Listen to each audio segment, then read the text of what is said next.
ગુજરાતી લોકો પોતાની રહેણી કહેણી, ભાષા, ખોરાક અને રીતિ રિવાજો વગેરેને કારણે અલગ તરી આવે છે. ગુજરાતીઓ સામાન્ય રીતે મળતાવડા અને પોતાની સંસ્કૃતિને વળગી રહેનાર લોકો છે. તેમનો ખોરાક તેઓ ક્યારેય બદલી શકતા ન હોવાથી પ્રચલિત ઉક્તિ છે કે જ્યાં જ્યાં વસે એક ગુજરાતી ત્યાં ત્યાં સદાકાળ ગુજરાતી.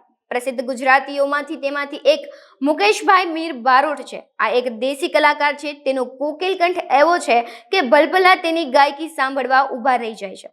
આ કલાકાર રાજુલા તાલુકાના આગરિયા ગામે જોવા મળ્યા બાદ ગીર ગામડામાં ફરતા જોવા મળે છે. મુકેશભાઈ બારોટ ભાવનગર નજીક આવેલ સિત્સર ગામના રહેવાસી અને હાલ રાજુલા રહી ઘરના સભ્યો સાથે જીએબીના થાંભલા પોલ ઊભા કરવાની મજૂરીનું કાર્ય કરે છે.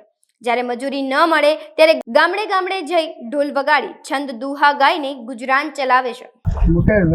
મુકેશભાઈ, આ તમે કેટલા સમયથી વગાડો છો અને ગાવ છો? અમારે પેઢે ને પેઢે આમાં જતો રહીએ, દુઆ ગાઈ ને ઢોલમાં ભજન ગાઈ. તો તમે જ્ઞાતિ કયા? બારોટ, મીર બારોટ. મીર બારોટ. અને ગામ કયું તમારું? ભાવનગર શિક્ષક. ભાવનગર શિક્ષક. તો ત્યાંથી તમે અહીંયા સુધી ગામડા લેતા આવો છો કે ડાયરેક્ટ એક જ ગામમાં જાઓ? અમારે પેઢે ને પેઢી વહી ગયા ટન રાજુલા નોકરી કરીએ બધા. આપડા ટીસી આવે ને ઓલા થાંભલોમાં આવે ટીસી નું જીઆબી નું કામ કરીએ. તો તમે જીએબી નું તો કામ કરો છો, પણ તમારો કંઠ એવો છે કે તમે ડાયરામાં પણ જઈ શકો છો, તો કેમ નથી જતા? જાય પણ આટાના પેટ આટું આપણે ફરીએ ગામડે ગામડે, ઘઉં ને દાણા દક્ષિણા એવું ઉઘરાઈએ. આપણે તો પેટ આટું ફરીએ ગામડે.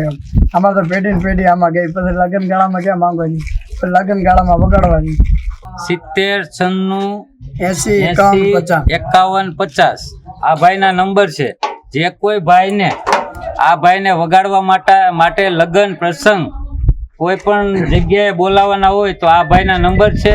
એ પોતે અત્યારે રાજુલા રહે છે, તો આનો કંઠ પણ બહુ સારો છે. તો તમે એક વખત ગાઈ નાખવાની. સતડિયા ગાઈ નાખો.